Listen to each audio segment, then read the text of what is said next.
Assim diz a palavra do Senhor: prevaricaram os filhos de Israel nas coisas condenadas, porque Acã, filho de Carmi, filho de Zabdi, filho de Zera, da tribo de Judá, tomou das coisas condenadas. A ira do Senhor se acendeu contra os filhos de Israel. Enviando, pois, Josué de Jericó alguns homens a Ai, que está junto a Bet-Aven, ao oriente de Betel, falou-lhes dizendo: subi e espiai a terra. Subiram, pois, aqueles homens e espiaram Ai. E voltaram a Josué e lhe disseram: não suba todo o povo, subam uns 2 ou 3 mil homens a ferir Ai. Não fatigueis ali todo o povo, porque são poucos os inimigos. Assim subiram lá do povo uns 3 mil homens, os quais fugiram de diante dos homens de Ai. Os homens de Ai feriram deles uns 36, e aos outros perseguiram desde a porta até as pedreiras.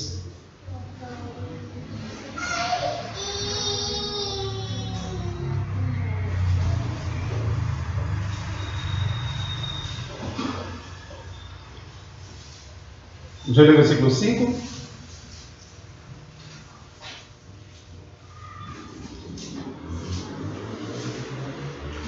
Os homens de Ai feriram deles uns 36, e aos outros perseguiram desde a porta até as pedreiras, e os derrotaram na descida, e o coração do povo se derreteu e se tornou como água.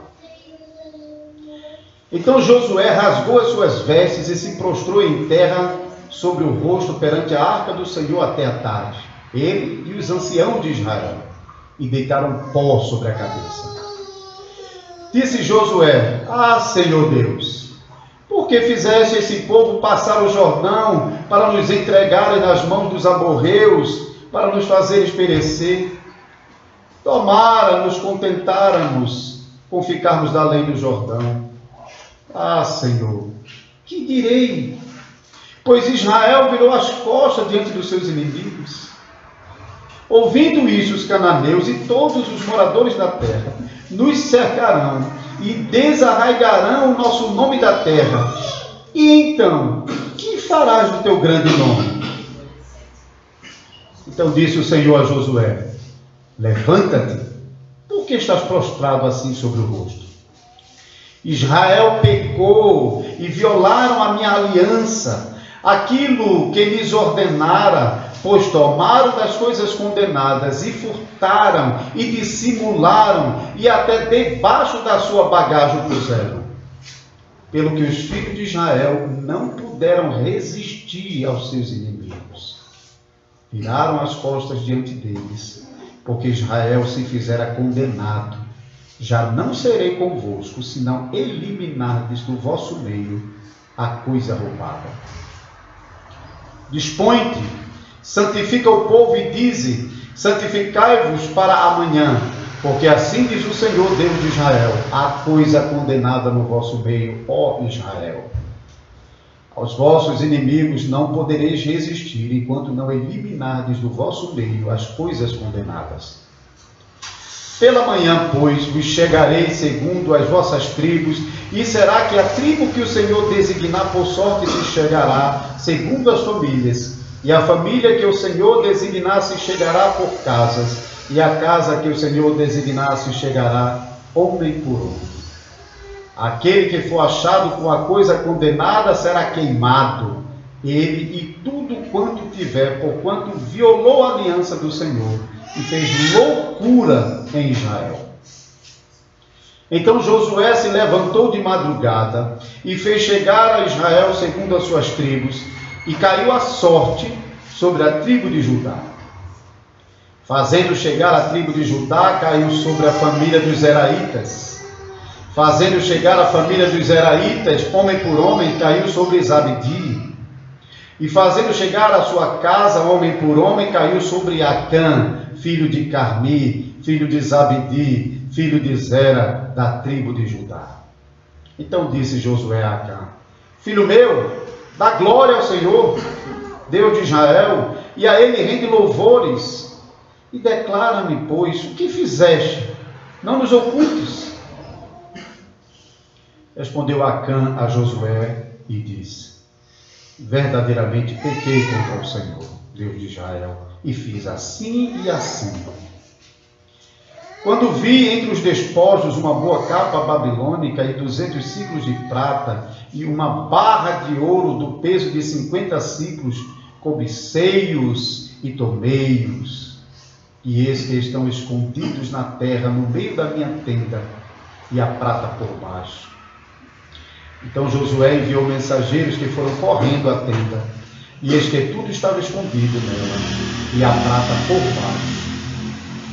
Tomaram, pois, aquelas coisas do meio da tenda e a trouxeram a Josué e a todos os filhos de Israel e as colocaram perante o Senhor.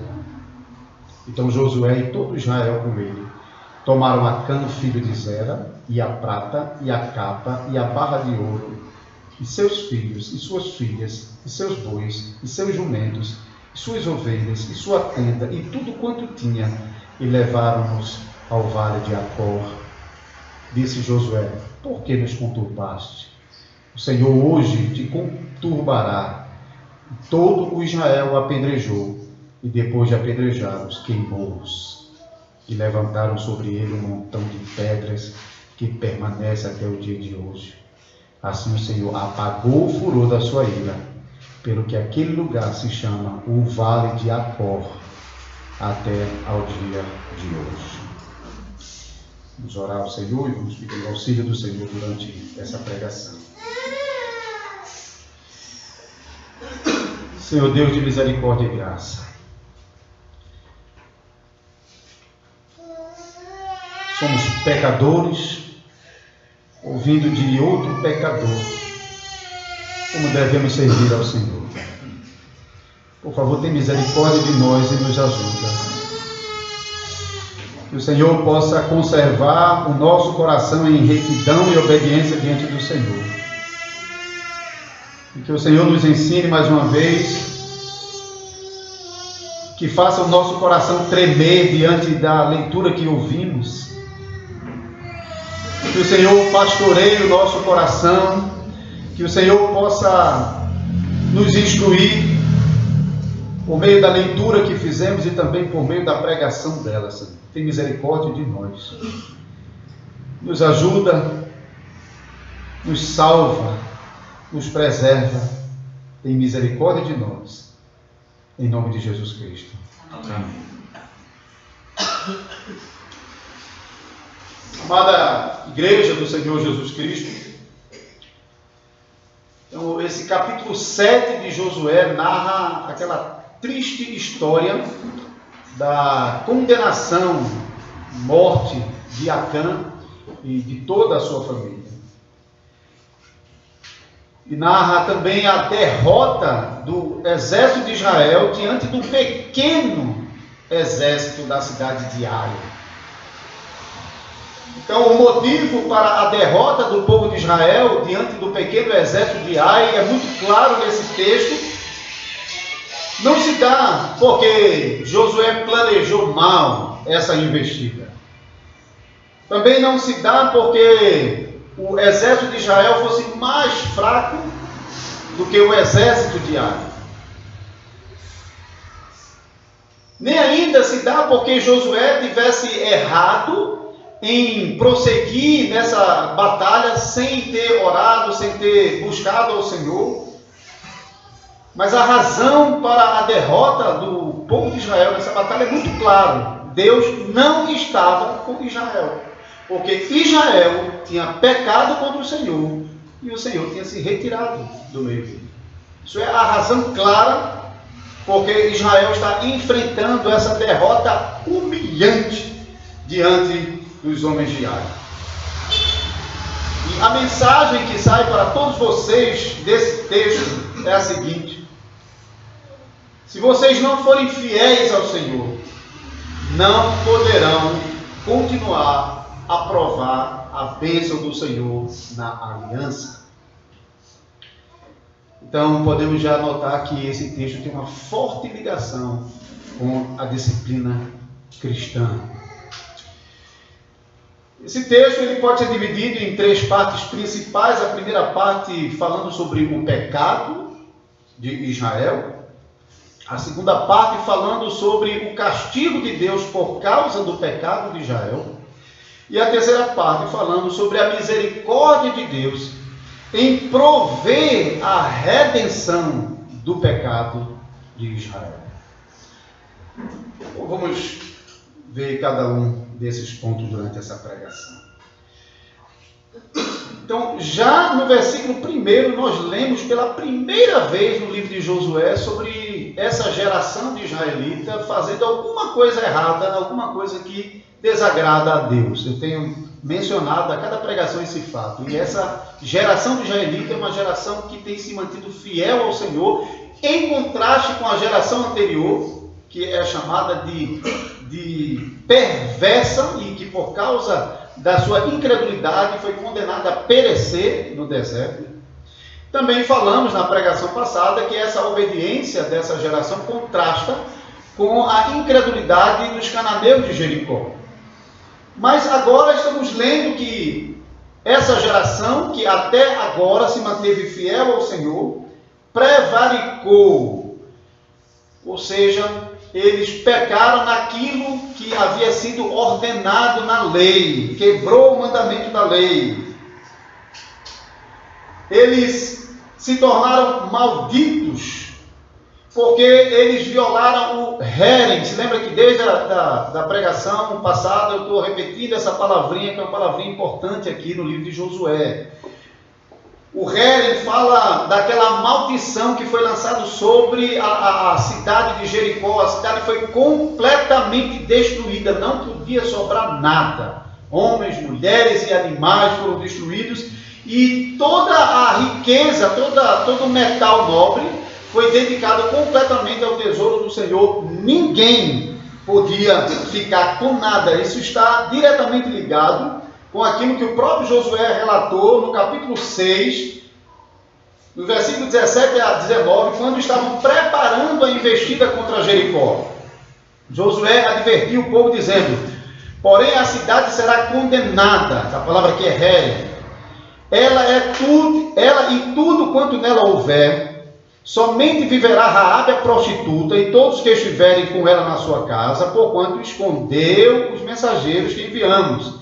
Então, somente guardai-vos das coisas condenadas. Mesma palavra, Herem. Para que, tendo as vós condenado, a mesma palavra, não as tomeis, e assim torneis maldito o arraial de Israel e o confundais. Veja que Josué já está advertindo. Se alguém fizer isso, vai tornar condenado todo Israel.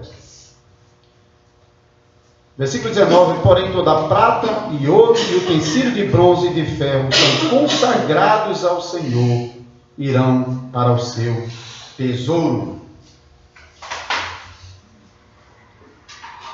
Então esse primeiro versículo deixa muito claro que Israel havia se tornado condenável, porque aquilo que era condenado para a destruição fora tomada por alguém de Israel. E o versículo 1 deixa claro também que o pecador responsável por esse grande mal que sobreveio sobre Israel foi um homem chamado Acã. Veja, esse texto realmente é muito especial.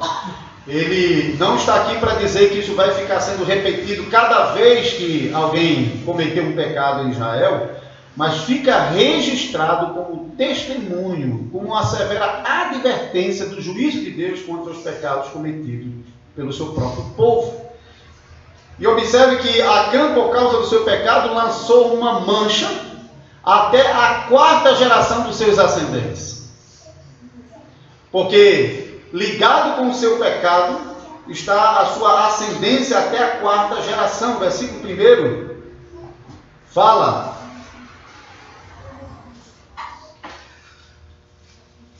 Acã, filho de Carmi, filho de Zabdi, filho de Zera. E ainda lança uma mancha sobre o nome do patriarca Judá, que leva o nome da tribo da qual ele fazia parte. Isso serve realmente para mostrar o quão abominável foi realmente essa atitude de Acã, que não levou em consideração a aliança de Deus com o seu povo e tinha consciência de que o seu mal traria juízo sobre toda a nação de Israel. Em seguida, o texto começa a falar sobre o castigo de Deus por causa do pecado de Israel. A ira de Deus havia se acendido não apenas sobre Acã, mas sobre a nação de Israel. O texto é muito claro, versículo 1. Prevaricaram os filhos de Israel nas coisas condenadas. Prevaricaram os filhos de Israel. Acã pecou, mas o pecado é atribuído a toda a nação de Israel. É assim, irmãos, porque no relacionamento pactual entre Deus e o seu povo, os dons de qualquer membro da igreja de Deus servem para a edificação do corpo inteiro, porque todos somos membros de um só corpo. Da mesma maneira, o pecado de um membro do corpo tem consequência sobre todo o corpo. Por isso, o pecado de Acã não traz consequências apenas sobre ele mesmo, mas traz consequências sobre toda a nação de Israel, porque Deus está lidando com Israel pactualmente. Porém, ninguém sabia do pecado de Acã. Ninguém do povo tinha tomado conhecimento do pecado que Acã havia cometido, nem mesmo Josué. Por isso, Josué prossegue com os preparativos para a investida e para a tomada da próxima cidade de Canaã, conforme o programa de conquista que Deus já havia estabelecido a Josué. E vimos na pregação passada que Deus, a partir de então, coloca Josué como o rei, o representante do governo messiânico de Deus nesse reino. E, portanto, ele será o líder que batalhará as batalhas do povo de Deus. Então, Josué faz como ele havia feito na preparação para a invasão de Jericó. Ele envia espias para avaliar a situação de Ai. A cidade de Ai era uma cidade que estava localizada nas montanhas. Também já expliquei que o Jordão tinha a margem plana, as planícies do Jordão, tanto de um lado como do outro, e seguindo adiante começavam a região montanhosa, onde Jerusalém, por exemplo, estava localizado, e do outro lado da montanha descia para uma outra planície que já dava para o litoral do mar Mediterrâneo, o mesmo mar Mediterrâneo que a gente conhece hoje, lá no Oriente Médio. Então, a cidade de Ai estava localizada na subida, na direção, como quem está subindo para Jerusalém, porém, o texto diz que estava próximo a Bet-Aven e ao oriente de Betel. Os nomes das cidades aqui não servem somente para dizer a localização da cidade de Ai, mas as palavras aqui realmente estão sendo usadas de maneira proposital, que o texto, de vez em quando, aqui está fazendo um trocadilho de palavras. Isso acontece também no final com o nome da cidade de Jacó. Porque a palavra Bet-Aven significa casa das coisas vãs, enquanto que Betel significa casa de Deus. Mas o texto diz que Ai não estava localizado perto de Betel, mas perto de Bet-Aven. Ou seja, não estava localizado perto da casa de Deus, mas perto da casa das coisas vãs, já sugerindo o motivo por que a cidade de Ai fora escolhida para ser o próximo alvo da destruição pelo juízo de Deus sobre as nações cananéias. Então, assim como os espias, então, quando retornaram da cidade de Ai, os homens voltaram com uma notícia para Josué, de que bastava enviar 2.000 ou 3.000 soldados, que era suficiente porque a cidade era muito pequena. Era uma cidade de aproximadamente 12 mil habitantes. Como é que a gente chega a essa conta?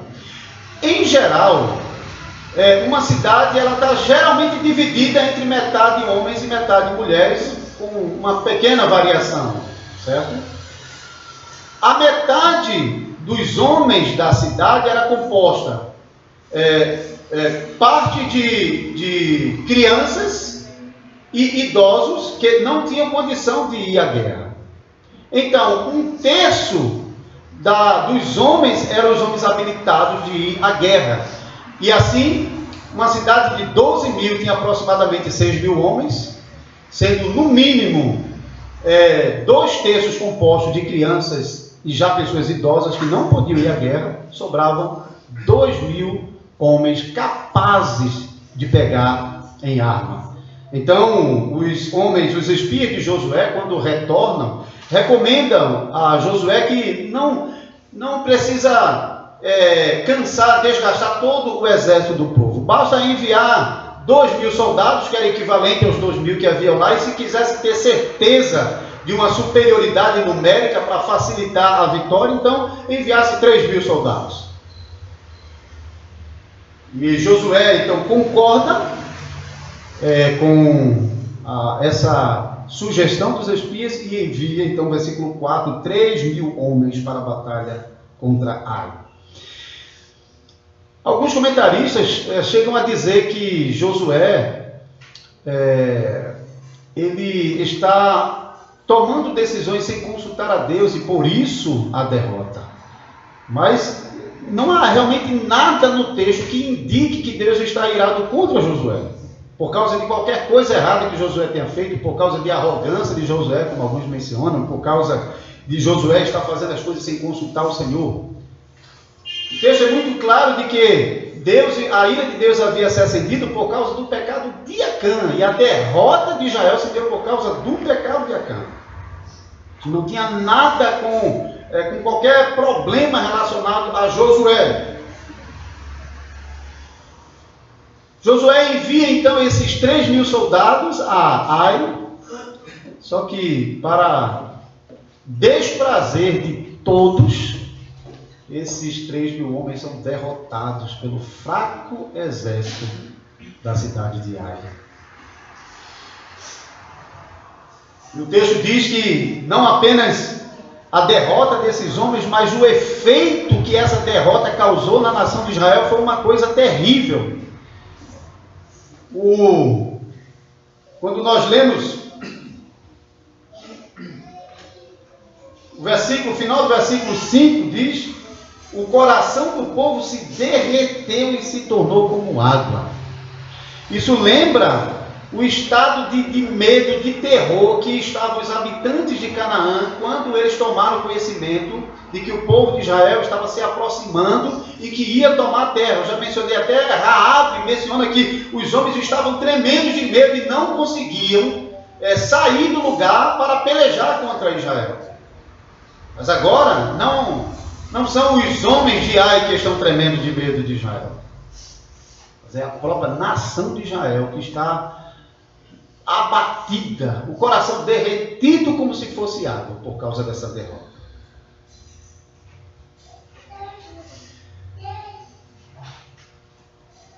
Os homens de Israel se aproximaram, subiram a ladeira e se aproximaram à cidade de Ai, e ao que parece, 36 homens, você pode ver no versículo 5, parece que 36 homens se aproximaram ao portão para tentar romper o portão a fim de que o restante do exército pudesse entrar. Mas, ao invés de eles surpreenderem a guarda da cidade fortificada de Ai, foram eles que foram surpreendidos ainda no portão, e ali eles foram mortos. E o versículo continua para dizer que o restante do exército de Israel, que é possível tenha ficado na retaguarda esperando o momento do portão se abrir para invadir a cidade,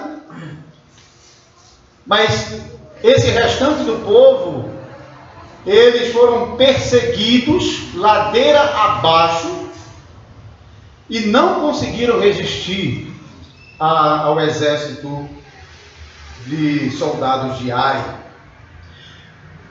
Os homens de Ai estavam bem acostumados com a ladeira. A gente sabe o que é isso, porque quando nós somos de um território que estamos acostumados, para nós tudo é muito mais fácil. Eles estavam acostumados com aquela ladeira, mas Israel não estava acostumado e foram facilmente alcançados antes de chegarem de volta ao acampamento. O texto diz que eles foram alcançados nas pedreiras.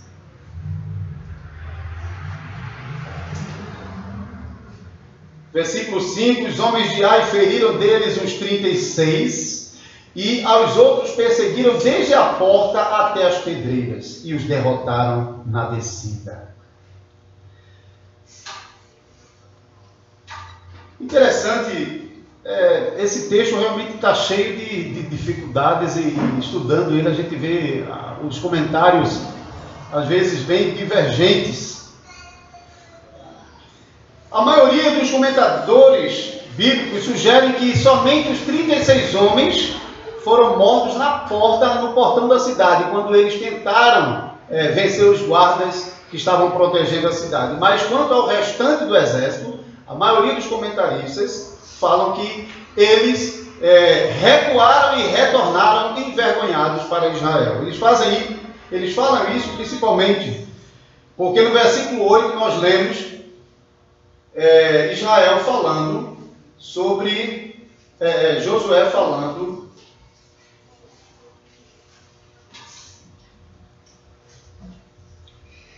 que Israel virou as costas diante dos seus inimigos.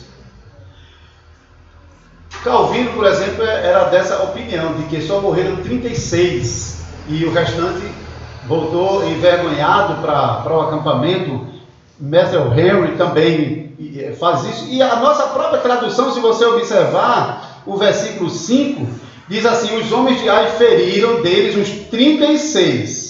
E aos outros perseguiram desde a porta das pedreiras e os derrotaram ali. Mas não fica claro se eles também foram feridos e mortos. Que tipo de derrota? Eles foram humilhados e retornaram? Mas o interessante é que a mesma palavra que é usada em relação aos 36 é usada com relação aos demais. Então, se os 36 foram feridos e mortos na porta, a mesma palavra é usada depois para se referir ao restante do exército que foi derrotado. Então a palavra que está por trás de derrotado é a mesma palavra usada para falar sobre a morte dos primeiros 36 homens.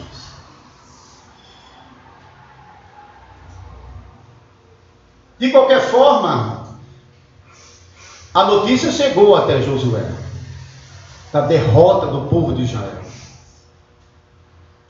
E quando Josué ouviu sobre aquela derrota vergonhosa, não tinha outra coisa a fazer senão correr para diante da arca do Senhor e se prostrar diante dela em humilhação e lamento. Nós lemos a partir do versículo 6, Josué rasgou as suas vestes e se prostrou em terra sobre o rosto perante a arca do Senhor até a tarde, ele e os anciãos de Israel, e deitaram pó sobre a cabeça. Os sinais de arrependimento muito comum entre o povo do Antigo Testamento, essa prostração em terra e esse ato de jogar cinzas ou terra sobre a cabeça, mostra que Josué e os anciãos de Israel realmente compreendiam a seriedade daquilo que estava acontecendo. E eles ficaram até a tarde lamentando aquilo que havia acontecido. O problema é quando esses sinais às vezes são usados de maneira vazia, mas quando eles são acompanhados com um arrependimento sincero, esses sinais realmente ensinam sobre muitas coisas. E os versículos 7 a 9 agora registram o conteúdo da oração de Josué. Josué e todos os anciãos de Israel se prostraram perante o Senhor e ficaram em humilhação até a tarde. E Josué então levanta a voz em oração com as seguintes palavras: Ah, Senhor Deus, por que fizeste esse esse povo passar o Jordão para nos entregarem nas mãos dos amorreus, para nos fazer perecer. Tomara nos contentáramos com ficar além do Jordão. Essa frase aqui, uma outra, porque eu reconheço que é uma frase que é um pouco difícil para entender o significado, mas é como se dissesse assim: nós teríamos nos contentado em ter ficado do outro lado do Jordão. Isso é mais ou menos o final do versículo 7. Versículo 8: Ah, Senhor, quem direi? Pois Israel virou as costas diante dos seus inimigos. Ouvindo isto, os cananeus e todos os moradores da terra nos cercarão e desarraigarão o nosso nome da terra, e então que farás do teu grande nome? Nós devemos ter cuidado de não achar que Josué aqui está se comportando como os israelitas da geração perversa anterior, porque as palavras iniciais do versículo 7 realmente lembram aquilo que os murmuradores falaram. Por que nos fizesse sair do Egito? Por que não deixaste de ficar lá onde tinha carne? Então, as palavras, à primeira vista, nos lembra aquilo que os murmuradores falaram contra Deus no deserto. Porém, a grande diferença é que essas palavras não estão brotando de um coração incrédulo. Não são palavras de um coração que não teme a Deus e que não confia em Deus. Essas palavras realmente refletem o coração de um crente piedoso que está preocupado, não é consigo mesmo, não, está preocupado com o nome do Senhor. Nós temos que entender as palavras do versículo 7 em combinação com as palavras do final do versículo 9. No final do versículo 9, o texto diz: então, em conclusão, o que vai ser do teu grande nome, Senhor? Observe, a preocupação de Josué não era com ele, embora ele comece até dizendo: o que eu vou dizer? Ou seja, Senhor, o que eu vou dizer para essa nação tua, quando souberem que os homens foram derrotados? Depois ele prossegue em dizer: e quando os cananeus souberem que Israel foi derrotado diante da fraca nação de Ai, eles vão se sentir encorajados, incentivados a se juntarem para vir nos perseguir. Eles vão acabar com o nosso nome. E quando ele acabar com o nosso nome, quando ele riscar o nome Israel de Canaã, o que vai ser da tua promessa, Senhor? Que disseste que ia dar Canaã aos descendentes de Abraão, ao teu povo. E aí ele conclui: o que será então do teu nome? Isso é muito diferente daquilo que aquela geração incrédula do deserto estava provocando a Deus. E o Salmo 95 menciona e mostra claramente que eles foram rebeldes. Quando eles desejaram retornar para o Egito, eles desejaram fazer isso porque eles não confiaram em Deus. Eles não confiaram que Deus poderia introduzi-los na terra. Mas Josué não sabe o que está acontecendo aqui. Ele não sabe por que Deus está fazendo isso. Então ele está perguntando e até dizendo: olha, Senhor, tu já tinha nos conduzido até a margem do Jordão, a gente estava tão bem lá que teria sido suficiente para nós que a gente tivesse ficado lá, porque tudo estava bem e nós estávamos em comunhão contigo, não tinha nada errado. Mas agora nós atravessamos o Jordão e olha o nosso estado.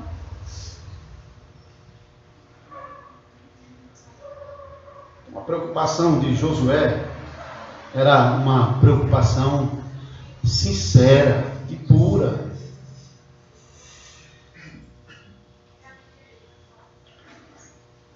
A partir de então, nós começamos a ler agora sobre a reconciliação de Israel por causa dos seus pecados. Deus providenciando.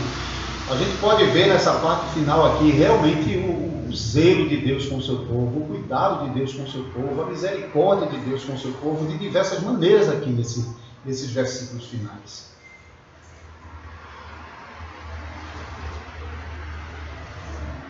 Porque Deus revela, Deus começa revelando: tem pecado no meio do povo.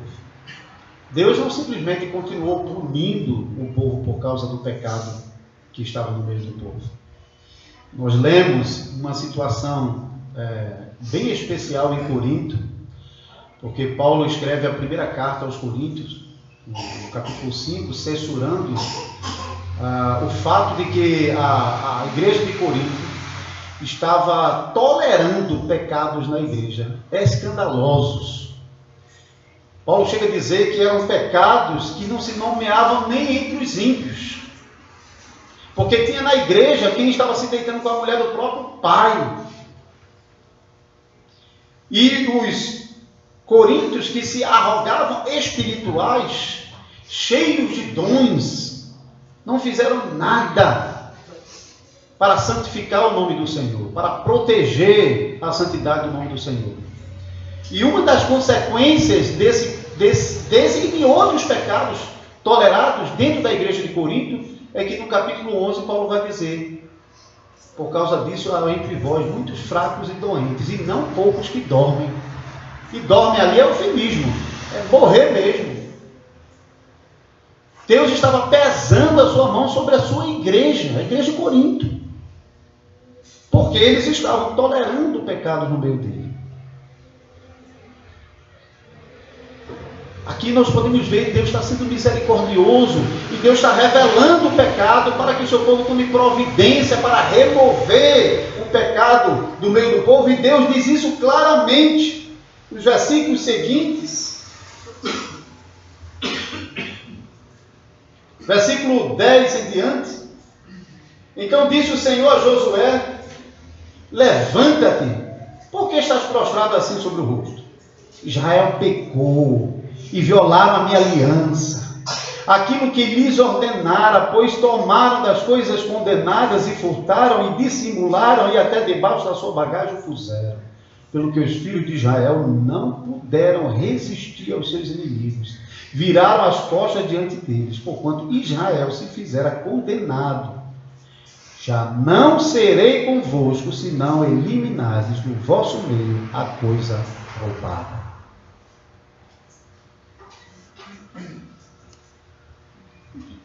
Josué prostrado, orando, porque àquela altura não tinha outra coisa a fazer. E fazer o quê? Israel derrotado. Não sabia o que tinha acontecido. Mas Deus disse para Josué: Josué, levanta. Para com o teu lamento. Não ore. Ou não ores mais. Israel pecou. Esse versículo, irmão, não está ensinando que Deus não se importava com o lamento de Josué e dos anciãos. Também não está ensinando que Deus não estava preocupado com a oração sincera que Josué estava fazendo. Mas esse texto ensina muito claramente que as orações dos crentes devem ser apresentadas a Deus em uma taça de ouro, como diz Apocalipse capítulo 5, versículo 8. Deve ser apresentada em um vaso puro a Deus, não em meio a pecados.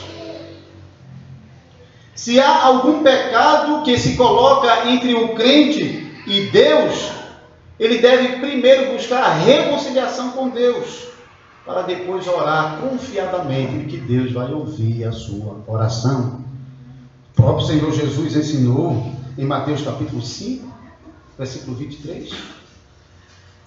Quando você chegar no altar, perceber que há alguma coisa entre você e seu irmão, deixe a oferta e vai te reconciliar primeiro, e depois oferece a oferta. Em Isaías capítulo 1, versículo 14 a 20, diz a mesma coisa. O povo de Israel estava orando, estava oferecendo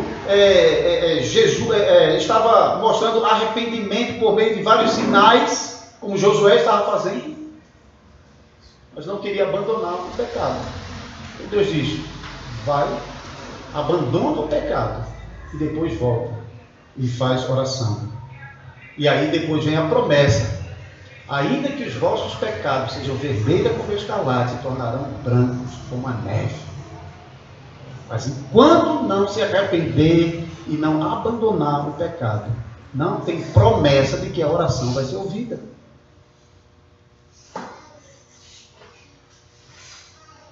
Israel, versículo 12, diz: não teria a bênção do Senhor para seguir com a conquista de Canaã, enquanto não removesse o hérem do meio dele, não removesse a coisa condenada. do meio dele. E a essa altura, a coisa condenada não era somente a prata, o ouro, o bronze, o ferro, a capa, mas tudo aquilo que havia tocado o rei havia se tornado maldito junto com eles.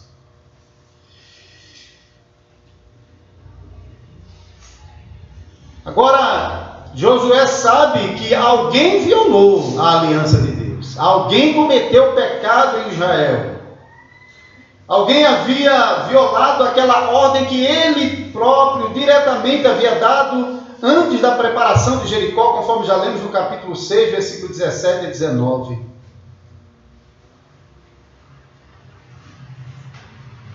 Mas Josué ainda não sabe quem é.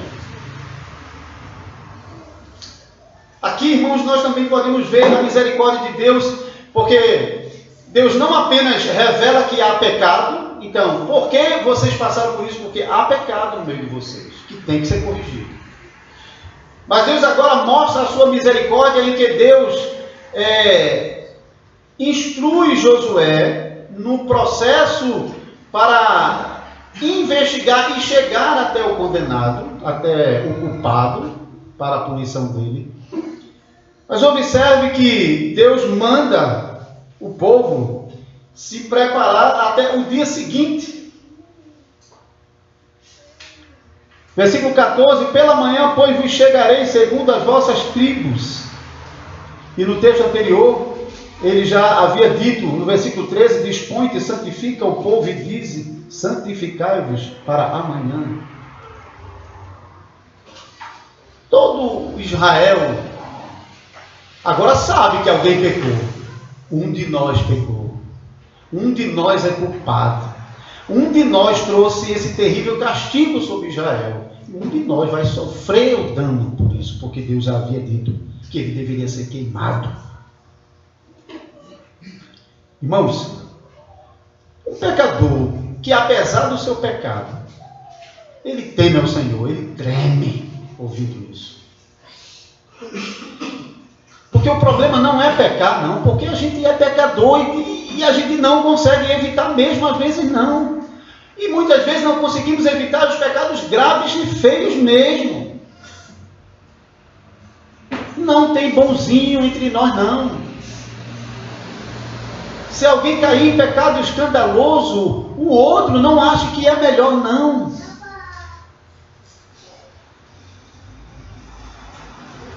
Mas o pecador crente, ele treme. Porque ele sabe da consequência que o pecado traz. E o seu coração cheio de amor a Deus não quer entristecer o seu Salvador. Ele não quer. De um lado, ele treme por causa do medo. Do outro lado, ele teme porque ele ama o seu Salvador. Ele não quer ofender o seu Salvador.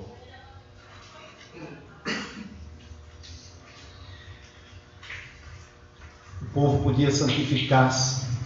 E Acã poderia dizer, eu vou procurar Josué. Eu vou dizer para ele que eu pequei. Ele não faz isso, não. Deus mostra mais uma vez a sua misericórdia.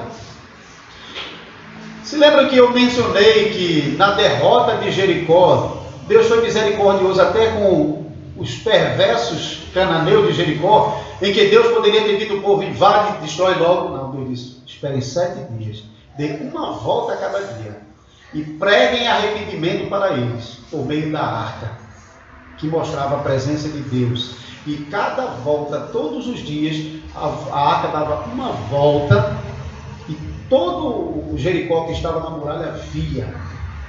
E a mensagem era clara para eles. O grande rei de Israel exige que vocês se rendam. 7 vezes. E no 7º dia, eles ouviram a mesma mensagem 7 vezes. Então, quando Jericó foi destruída, não havia nenhuma dúvida sobre a dureza do coração deles. Não havia por que ter sentimento de piedade para um coração que não se arrepende. Algo semelhante está acontecendo aqui Porque Deus também está mostrando muita misericórdia com Acã. Porque Deus podia ter dito para Josué: foi Acã, vai lá, chama ele, porque ele vai ser apedrejado e queimado. Não. Deus foi muito generoso. Deus disse: olha, Josué reuniu todas as tribos. Aí Deus disse para Josué: separa a tribo de Judá. O texto diz que a sorte caiu. Ninguém sabe ao certo como isso foi feito. Se era usado urim e tumim, como às vezes os sacerdotes faziam, se era de outra maneira. Lançaram sorte sobre as tribos e caiu sobre a tribo de Judá. Separa a tribo de Judá. Meu Deus. Ele sabe que Deus está se aproximando a ele, hein? Será que o coração crente dizia: por que eu estou resistindo a ele? Por que eu não confesso logo? Depois, o Senhor mandou lançar a sorte mais uma vez, e a sorte caiu sobre as famílias dos Zeraitas, seus descendentes mais distantes, quarta geração. Excluísse várias famílias dos outros amigos seus e vizinhos, mas é a minha família. Mais uma vez, Acã, coração endurecido. Na família dos Zeraitas, a sorte foi lançada e caiu sobre a casa de Carmi. Cada vez chegando mais perto de Acã. Mas Acã continuava com o coração endurecido. Foi lançado a sorte sobre a casa de Carmi, e a sorte caiu sobre Acã.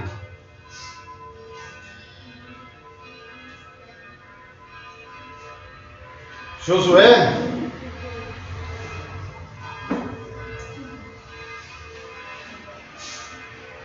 versículo 19. Então disse Josué a Acã: meu filho, dá glória ao Senhor Deus de Israel e renda louvores a Ele. E declara agora o que fizeste, não me ocultes.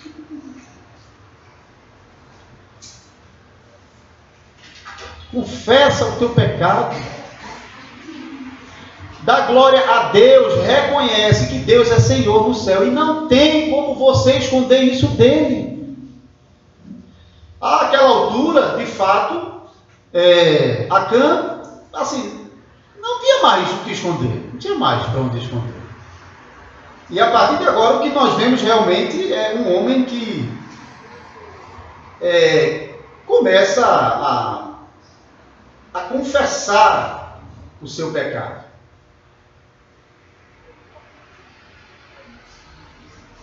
Ele contou que ele havia cobiçado no coração alguns utensílios entre os despojos de Jericó. Então, cobiça no coração.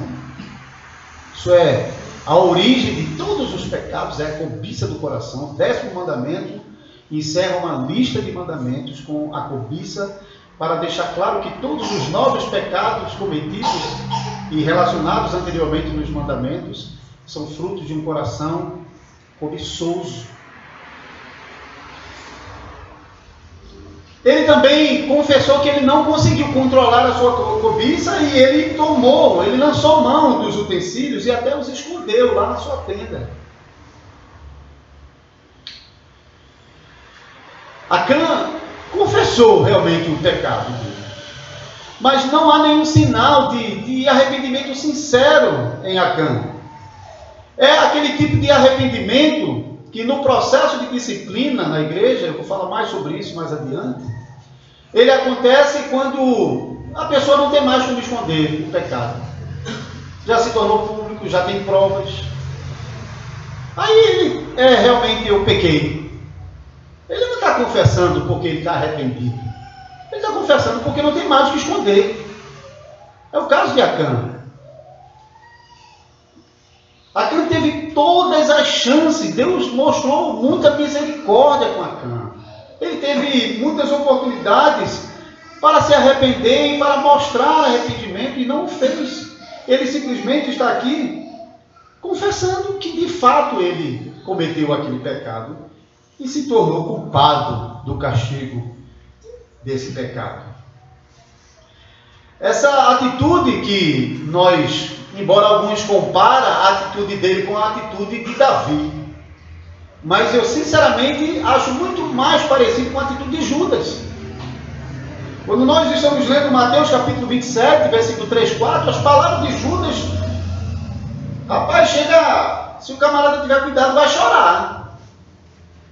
Judas, Mateus capítulo 27, versículo 3 e 4, então Judas, o que o traiu, vendo que Jesus fora condenado, tocado de remorso, devolveu as 30 moedas de pratas aos principais sacerdotes, aos anciãos, dizendo: pequei, traindo sangue inocente. Eles, porém, responderam: o que nos importa? Isso é contigo. Pequei, traindo sangue inocente.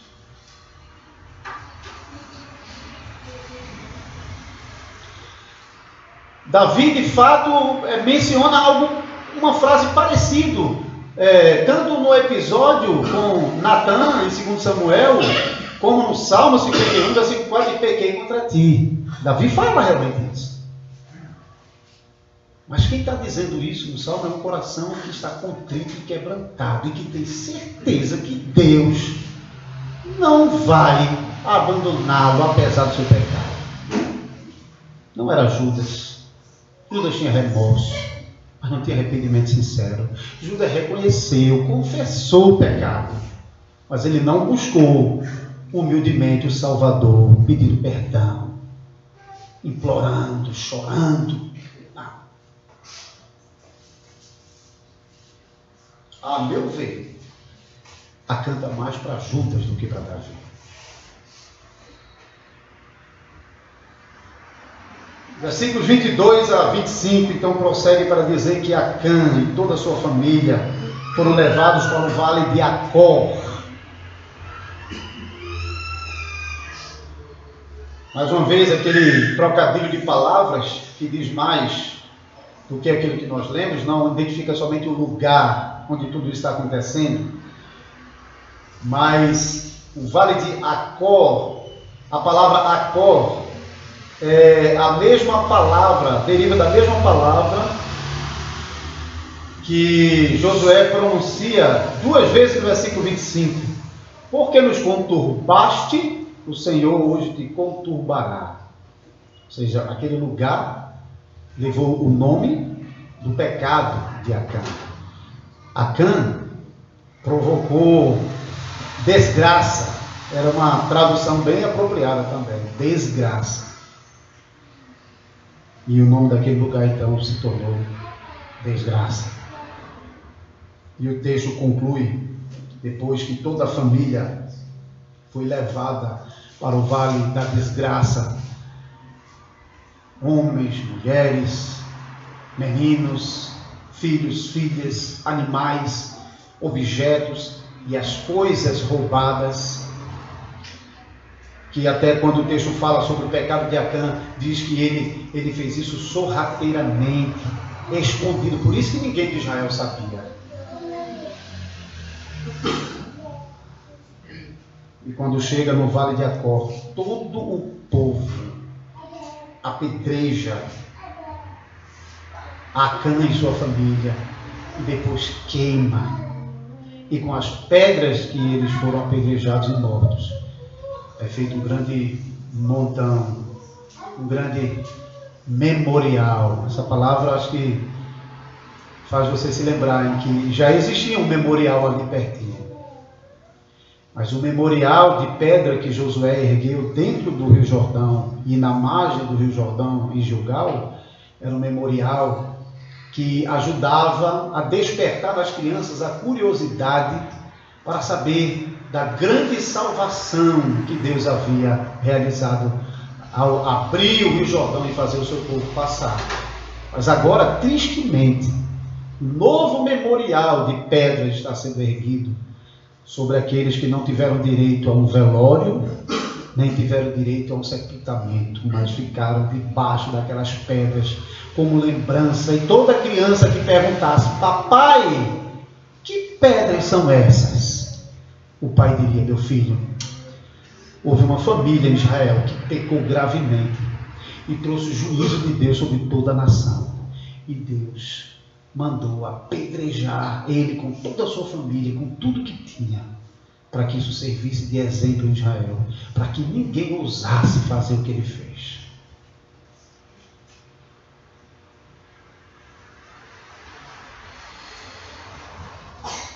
Em conclusão, deixe-me dizer algumas coisas.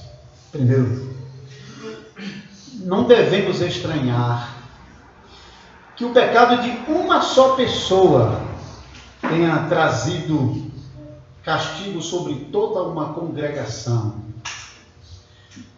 Como eu já mencionei no começo, Deus lida com o seu povo pactualmente. Deus pactualmente abençoa o seu povo, pactualmente Deus pune o seu povo. Pactualmente, Deus está dispensando todas as bênçãos da aliança. Nós podemos ler sobre isso em Deuteronômio 28. Deus está abençoando o seu povo. Mesmo que lá no meio do povo tenha alguém em pecado, mas Deus, a bondade de Deus é pactual. Deus não vai cada vez de novo fazer o que Ele está fazendo aqui. Mas Ele manifesta a sua bondade sobre a congregação. Mas Deus também age pactualmente. E de vez em quando Deus faz exatamente isso. Deus cerrava o céu, não enviava chuva, enviava nações inimigas para invadir Israel, para acabar com tudo. Porque pactualmente o povo havia se tornado culpado. Tanto no Antigo Testamento como no Novo Testamento, Deus considera a culpa pelo pecado um aspecto importante do relacionamento pactual que Ele mantém com o seu povo. Nós participamos das bênçãos dos fiéis, mas também sofremos as consequências dos pecados dos infiéis. Somos culpados junto com Ele. Pense o seguinte: toda a raça humana estava representada em Adão. De modo que quando Adão caiu, toda a raça humana caiu junto com ele, porque se tornou culpada junto com Adão. Adão era a cabeça federal, cabeça pactual. E porque nós também estamos diretamente ligados com Adão como nosso cabeça federal, o pecado, o castigo que caiu sobre Adão também se espalha a toda a sua descendência e nos atinge também, de modo que todos nós experimentamos vidas quebradas pelo pecado e experimentamos a morte mesmo por causa do pecado. Mas, dizendo isto, não podemos negar que a Bíblia também considera a responsabilidade individual, a responsabilidade particular de cada pecador. Dizer que toda a congregação se torna culpada com o pecado de um não é a mesma coisa de dizer que Deus não cobra particularmente daquele pecador. Deus lida pactualmente com o povo, porque o povo se torna culpado com o pecado de um. Mas Deus vai lidar particularmente também com cada pecador, porque cada um comparecerá perante o tribunal de Cristo para prestar conta de todas as suas obras, sejam elas boas ou más.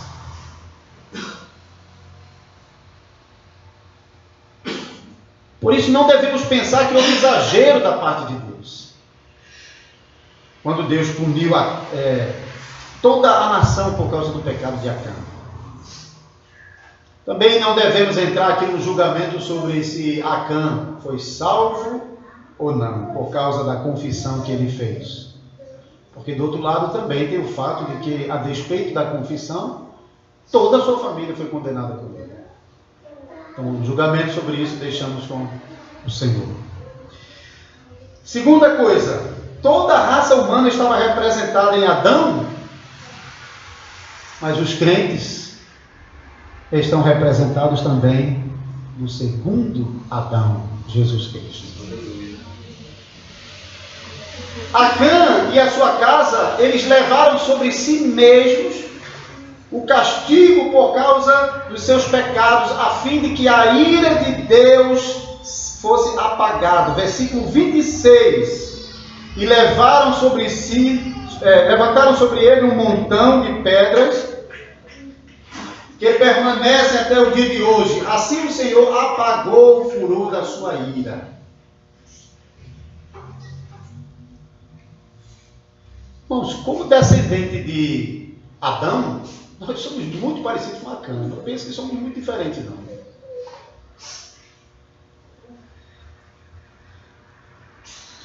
E como pecadores, mais parecidos com Acã do que com Jesus, pecadores como ele, merecíamos o mesmo castigo. E não uma nem duas vezes, não. Nós nos tornamos culpados de pecados. E merecíamos o justo castigo por causa dos nossos pecados.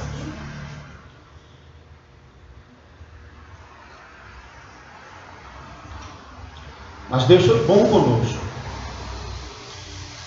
Porque Ele não deixou que nós levássemos o castigo pelos nossos pecados.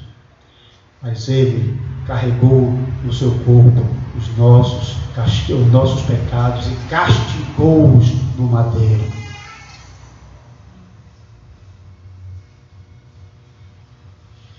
Cristo não deixou que nós tivéssemos um destino tão terrível por causa dos nossos pecados. Mas Ele escolheu assumir a nossa culpa e sofrer o castigo no nosso lugar, para que a ira de Deus se apagasse completamente sobre Ele na cruz do Calvário. Para que hoje nós não tivéssemos a face irada de Deus. A expressão que nós lemos aqui em Josué sobre acendeu-se a ira de Deus é literalmente o nariz ardendo. É assim que o texto hebraico está. A tradução é: acendeu-se a ira de Deus. O nariz de Deus queimou. Mas você dá para imaginar? Não dá para imaginar a cena de alguém irado?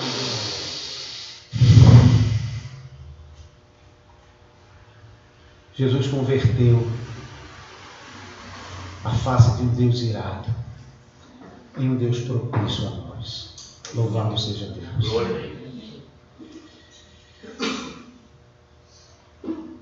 Terceiro lugar, é necessário sempre reconhecer os nossos pecados.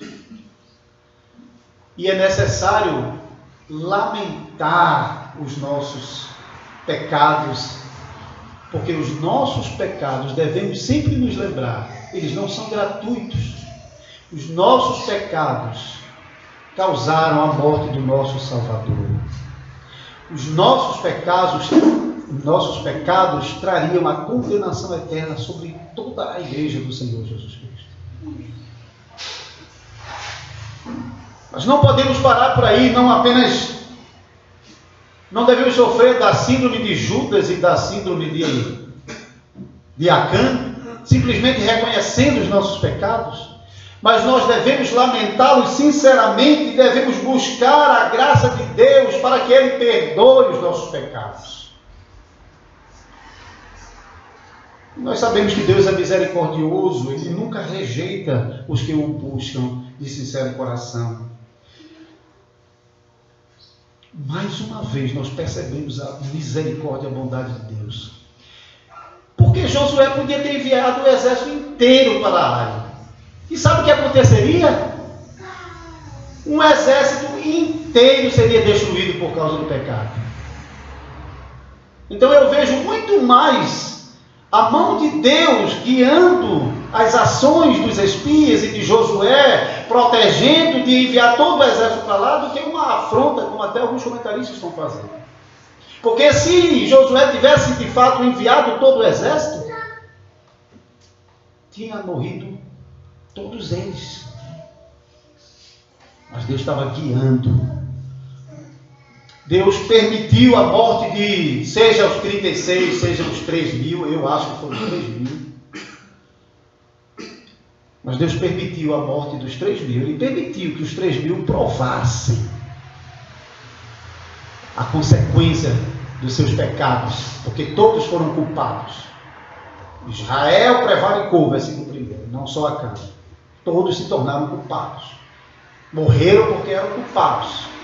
Não morreram como inocentes. Mas Deus permitiu isso para poupar milhões, pelo menos mais de 1 milhão de homens, mulheres, crianças e velhos, que era o número aproximado da nação de Israel naquele momento.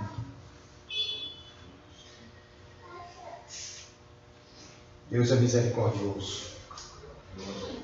Quarto lugar, não devemos tolerar o pecado nem nas nossas vidas, nem na congregação do povo de Deus.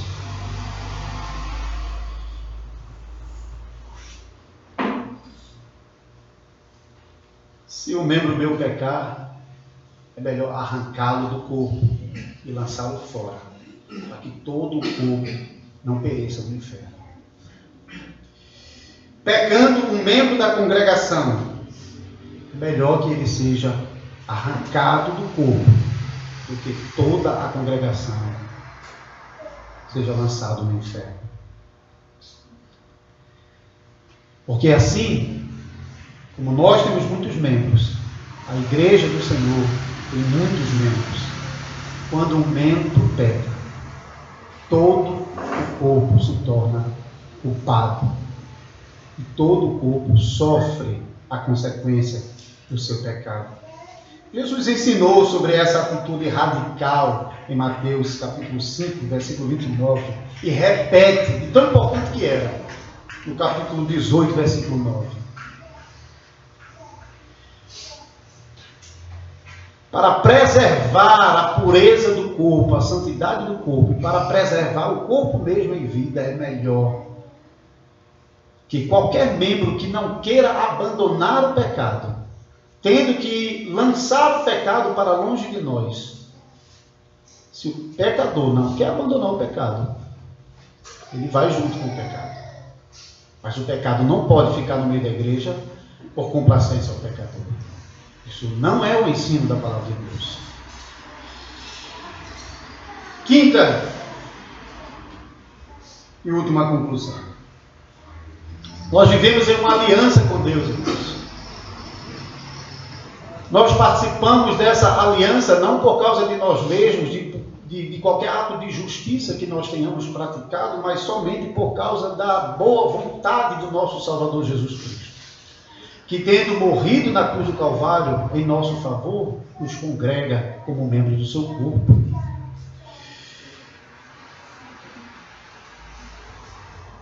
Mas se nós vivemos em aliança com Deus por meio de Jesus Cristo, e por meio de Jesus nós já provamos bênçãos celestiais, porque em Cristo nós já estamos nas regiões celestiais, devemos estar bem cientes.